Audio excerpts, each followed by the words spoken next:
சூரசம்ஹாரத்தின் தத்துவம் ஆணவத்தை அழித்து ஞானத்தை பெறுவதாகும்.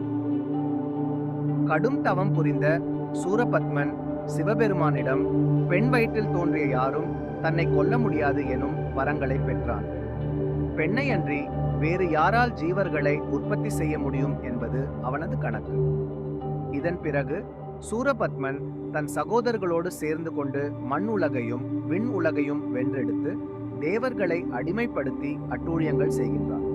சூரபத்மனின் அட்டூழியங்களால் பாதிக்கப்பட்ட பலரும் சிவபெருமானிடம் முறையிடுகின்றனர்.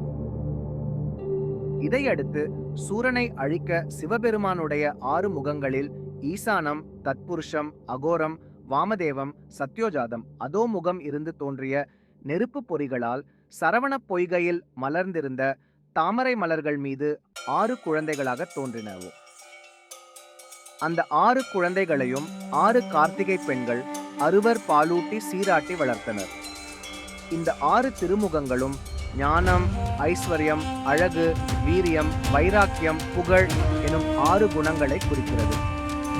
பிரணவ சொரூபியான முருகனிடம் காக்கும் கடவுள் முகுந்தன், அழிக்கும் கடவுள் ருத்ரன், படைக்கும் கடவுள் கமலோற்பவன் ஆகிய மும்மூர்த்திகளும் அடங்குவர்.